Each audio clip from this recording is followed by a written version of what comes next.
So in today's project, I foresee a lot more efficiency.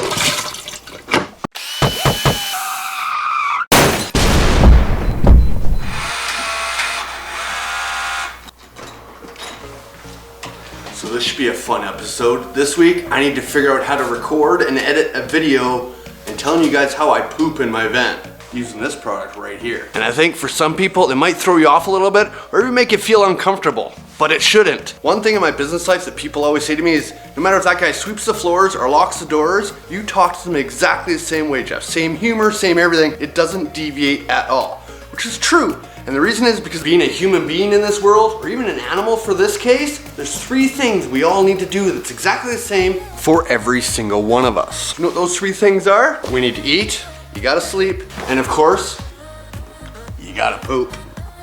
Ain't nobody above that, my friends. And the sooner all of us agree to that, the sooner we're all gonna get along.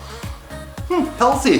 The only difference is, as human beings, we don't sniff our poops like the animals do. Which brings me to the reason why I chose this particular type toilet. It gives us a fully sealed option in which all of our urine and poop can go straight down into this toilet, be flushed into this cassette, leaving no smells or traces that you just defecated inside your van. And for me, taking that poop, especially first thing in the morning, is very, very high on my priority list. And I wanna be able to just flush it and forget it. Now, there's a few different ways you can do this when living in a van. The first one being the most simplistic of the bunch, the bucket and a bag. Very simple, low cost, but if you don't get rid of that bag right away, it's gonna smell real bad inside your van. Number two is a composting toilet. Now these things are very, very expensive. More expensive than just having a regular, everyday toilet inside your van that already holds everything separate. And it also means you gotta carry around wood shavings or something like that to mix in with your poop so you can make the compost. And you also have to separate your urine from your poop or else you're not gonna be able to compost it. It's gonna be really gross. Another thing about the composting toilet is it needs a fan to get the smells out of your van. That needs to be running 24/7, which means you need to calculate that in your battery power that you're gonna use if you're using a composting toilet. Or you could just put an actual toilet in your van,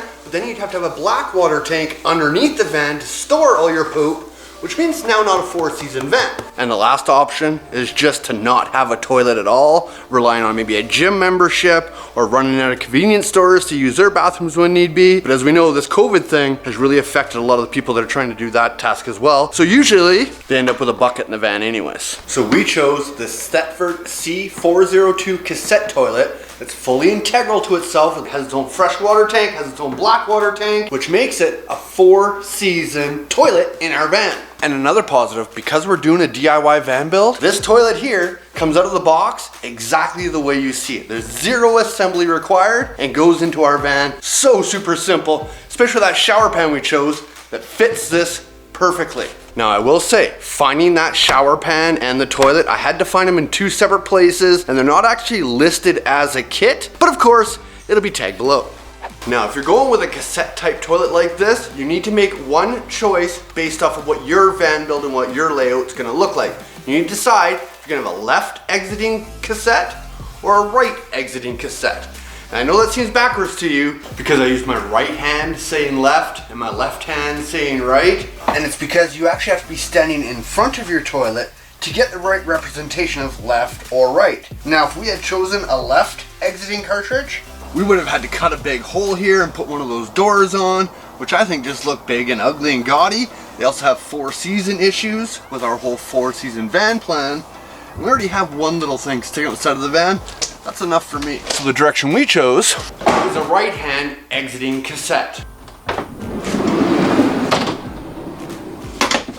And we designed this in so we can access the fill as well as the cassette from right outside the sliding door. And this, what they call a cassette, is your black tank. It's where all your poop and everything is gonna go so you can dispose of it. As you can see when you pull it out, it's got wheels on the back of it and a handle on the front that just pulls out, and you have a little briefcase you can carry to wherever a toilet is or a dump station or wherever you plan on getting rid of all your poop. And you'll see it's fully sealed, so there's absolutely no worry of getting any of your poop on you. And once you've found an acceptable place to dump your black water tank, you just pull off the cap and dump it out. and then it's empty, and your poop is now in the dump station. Pretty sweet, right? And once it's empty, it just slides back in, and you're ready to poop again. And one of my favorite parts about this toilet is that it carries its own water. It has a built-in 5-gallon tank. So I just open this up, dump a bunch of fresh water into here. You'll see it has a little sight glass so we can fill it up and we know when it's full or empty. And I don't have to use any of our shower or drinking water to run the toilet. And it just runs off a simple 12-volt battery system where you get your positive and your negative, and it only draws power when you actually want to pump water into the system. Other than that, it's fully sealed and does nothing, just sits there. Which means, seeing it's ready to go right out of the box, I can do a demonstration for you right here on the table in less than 10 seconds flat. Check this out. So we just take this cap off, fill it with water, and hook it up to battery power. So we'll push this button right here. You'll see us shoot water into there, and then we just flush it.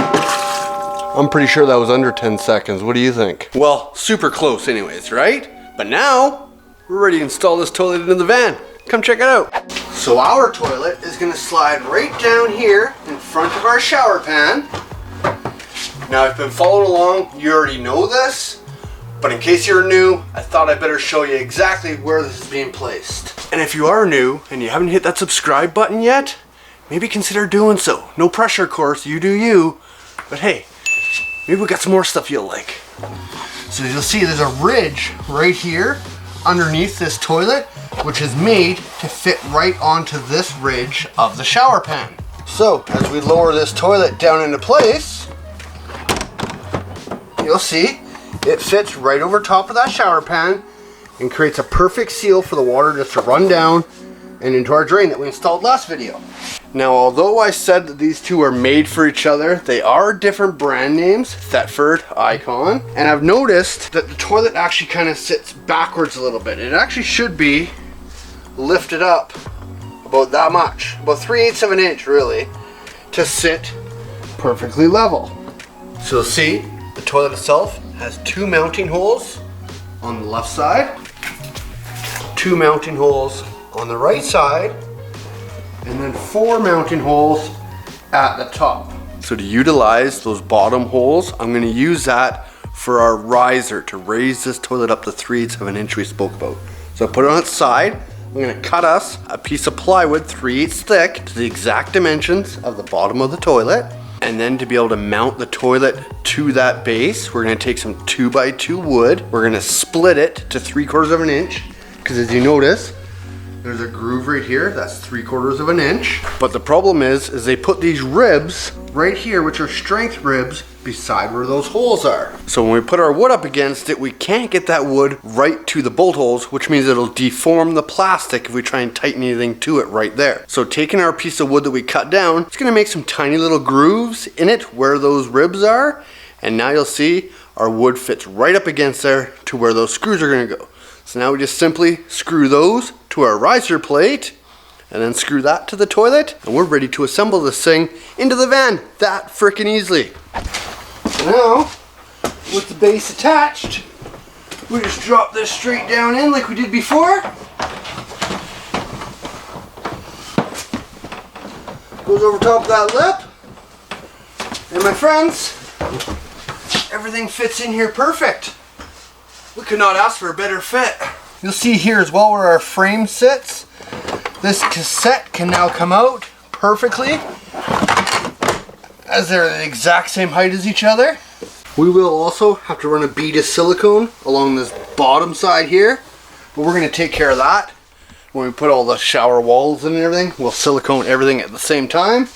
And also on the back side where these mounting holes are that we spoke about, we will do that when we build our full battery tray, put our water lines in. Then when we get that frame built, we'll mount that to the back, so then the toilet will be in there solid and not able to move anywhere. So for me, I think I'm gonna take this baby for a test drive. And as for you, well, if you haven't subscribed yet, maybe consider doing so. It's completely free. It really does mean the world to me. If you have subscribed, thank you, thank you, thank you. Maybe consider hitting that bell. But other than that, another video complete, another project in the banks, and we're moving forward, my friends. So, we will see you on the next video. Perfect.